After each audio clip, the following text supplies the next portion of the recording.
How many went through a place of sadness or even almost a feeling of depression? Raise your hand. So you go through that stage and it's like, oh my God, it's a sense of loss. It's a sense of sadness. It's like, oh my God, the world is the world as we know it over. And the only way you get out of that, and it's not part of being an achiever. Most of us out there, how many of you consider yourself to be an achiever? Part of your identity is I find a way, I make it happen. Look at almost everybody, right? Well, if you're an achiever, you don't just accept things. And so, but the problem is, there's a formula for suffering, not for stress, but for suffering. And that formula is you get some massive stress that comes in that you can't control, and then you fight it. The more you fight it, the more stress you have. You have to step into a different mode that's not part of most of us are on this virtual room we're doing this in together. And that is you got to accept it. Not accept that it's right or it's fair, but accept it is what it is and I got to deal with it. And so if you get to that point of acceptance, that's usually what he tells people where they can finally start to let go and be okay. But I don't think that's the final step, personally. If you're going to really have an incredible life, we need to add a step. After acceptance is you must create anew. That's what this whole program's about. It's a new world. It's not just a new year. It's a new world that's going to require a new you and me.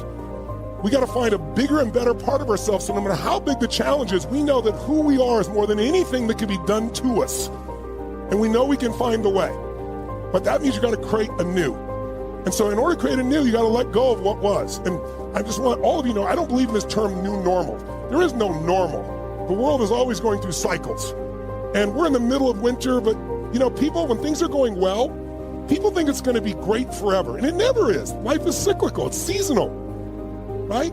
So if you have springtime and then you got summer, hot summer, spring's great, it's growing, hot summer, you kind of get tested, then the fall you reap, and then you go to winter. Like what always follows winter? Springtime.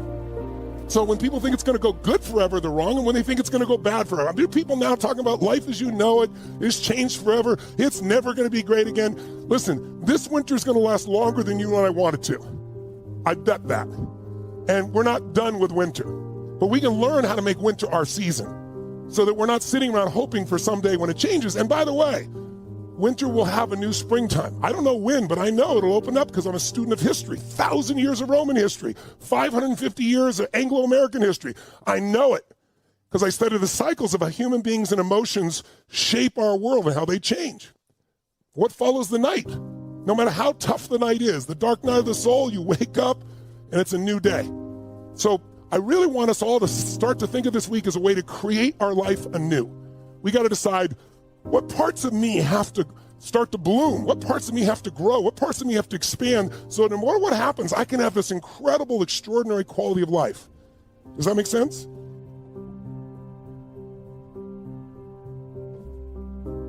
So the question is, what is it that makes us even want to make a resolution? I mean, it's an interesting question. Why is it at the beginning of the year we have this tradition, but it goes beyond tradition. It's something inside of us that makes us want to make things better. And I think part of it is the calendar gives us this idea that we can have a fresh start, that we can start from fresh and have this great victory. And it's really, the calendar itself is quite arbitrary. It's wonderful to use it, but if you didn't use it effectively, let's use the calendar to serve you today. Let's just see, what does it really take to make this thing happen? Because there's no denying that inside of you, the only thing that's going to make you happy in the year ahead and the decades ahead is going to be having you have an experience where on a regular basis, you feel like your life is making progress. If there's one thing I teach, and I want to remind you of it, it's really simple. Getting things is not going to make you happy. That's good news in a tough economy. It's a good reminder. It doesn't matter what you get. Doesn't matter whether it be money or opportunity. All those things might excite you for the moment. Even a relationship, as magnificent it may be, might be exciting for a while. But if you don't keep growing, that relationship isn't going to stay exciting. So the secret to real happiness is progress. Progress equals happiness. And if we can make progress on a regular basis, we feel alive. And that's why at the beginning of the year, we get this thing like, okay, I can have this fresh start. I could really do what my soul desires. I could expand. I could grow. I could improve. I could change. Or maybe better than change, I could progress. See, think about that. Progress is an aliveness to it, doesn't it? You don't have to work at changing. People say all the time now, well, I'm working on changing. Don't worry about it. You don't have to work on changing. Change is automatic. Your body's going to change whether you want it or not as the years go by. And no matter how hard you work, there's going to be some changes going on there. The economy is going to change no matter what you want it to do. The weather is going to change. Relationships are going to change. Everything in life is always changing. We don't have to work on change. Change is automatic, but progress is not. So if you want to make real progress, then you really got to look at your life in a different way. You got to say, I got to take control of this process and not just hope it's going to work out like people do who make a resolution. Because really, isn't that what they're really doing at the beginning of the year? They're saying, well, here's my resolutions for the year, and they really basically tell you their wishes. It's their wish list. It's what they hope it all comes together. And then they call it a resolution, but they don't know what a resolution is. When you resolve something, to have a resolution is to resolve it. When you've resolved, this is how it's going to be. That's when you cut off any possibility except the thing you've committed to.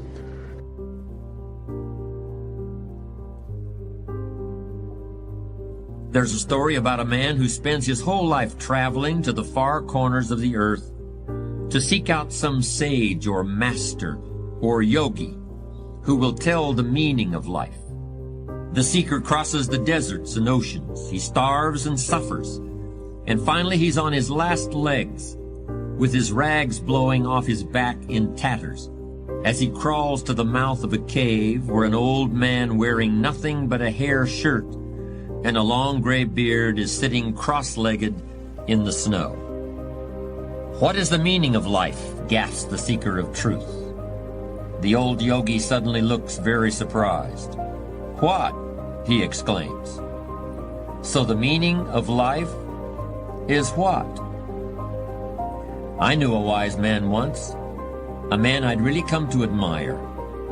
I wanted very badly to define the essence of his wisdom, to isolate exactly what was the source of his great insight into life. So I finally asked him, what is it that really makes you different from everyone else? And he said, what makes me different is that I can see that we're all the same. Anybody can see the differences between people. Wisdom is understanding how we're really alike. Abraham Lincoln used to say things like that. And in my opinion, he's one of the most admirable individuals in all of history. Lincoln was a man with a very strong sense of right and wrong. He was able to lead this country through the Civil War because he knew that it was just plain wrong for one man to own another as a slave. But he also understood that the man on the other side of the issue, the person across the battle line, was a human being too, with the same hopes and fears and problems as the people on Lincoln's side. Despite all the differences, Lincoln was able to see the essential sameness, the essential oneness. Like Lincoln, Albert Einstein came from humble beginnings, not just financially, but in the way he was looked upon by other people. When he was a young boy, Einstein was thought to be stupid, and he even flunked elementary mathematics. He was always a little distracted, asking questions but not able to put those questions into words. Even when he grew up and got a job in the Swiss patent office, nobody guessed that Einstein was still asking questions that would shake the whole world. After he published his theory of relativity, which laid the foundation of the atomic age, Einstein didn't get a swelled head. He kept asking questions about who we are and why we're here and how the universe is made. Even after he was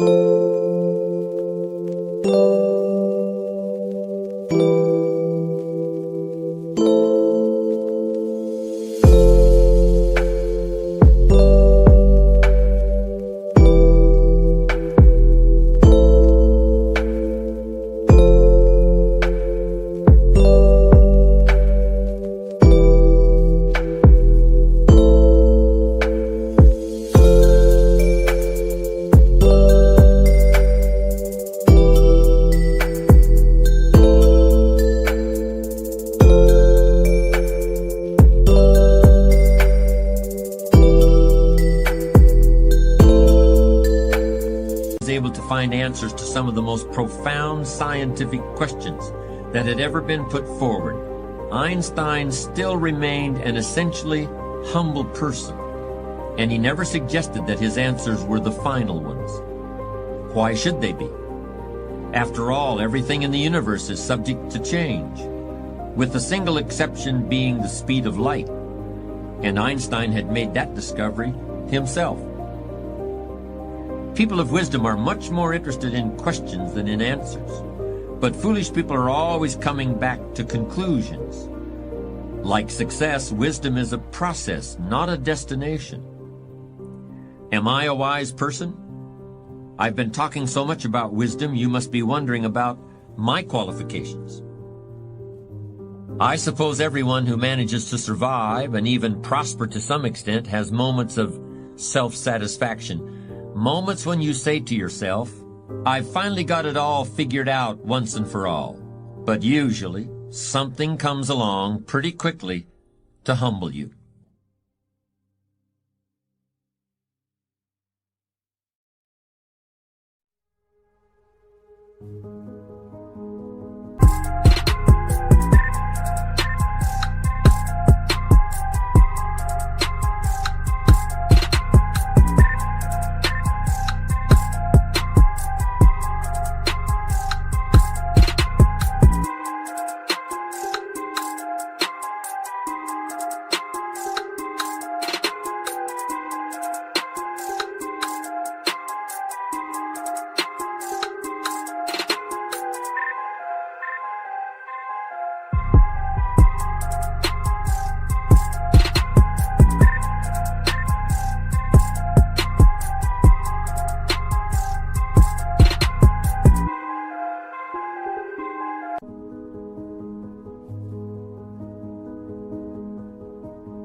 So helping people understand that that will pass, that there will be something beautiful again waiting for them. We have to redefine success to be peace. Because if you are not at peace, you are not successful. You get that? If pain is driving your need to produce, if you are not successful, you're running away from something.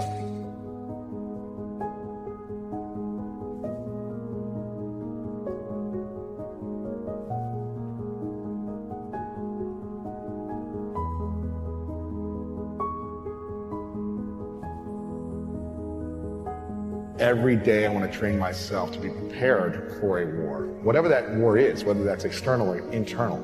The discipline of doing something painful every day, I think, is one of the most important disciplines that any human being can have.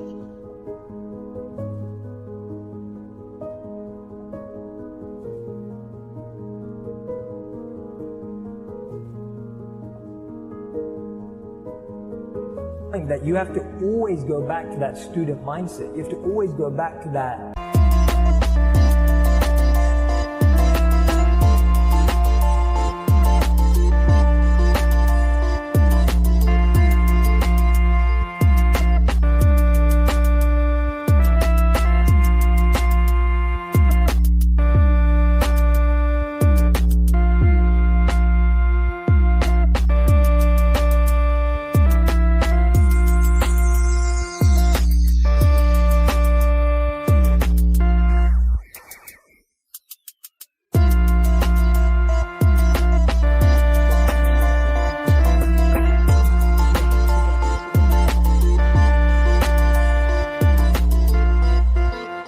Emptiness. And I think one of the reasons why we struggle with that is we think that when we're full, we're safe. Our ego makes us believe that when you're full, when you think you know it all, that's when you're safe. Craziest thing is, that's when you're at your weakest.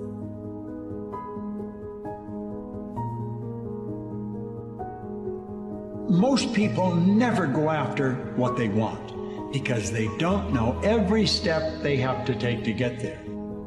Now, the only rule for reaching a goal that you have to know is knowing where you're going and knowing that you're going to get there. You do not have to know how you're going to get there.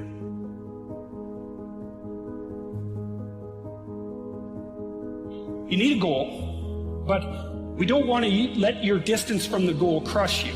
So you got to set up a goal, and then you got to make the goal, break the goal down into parts so that you can move towards it and you have a fairly high likelihood of doing it.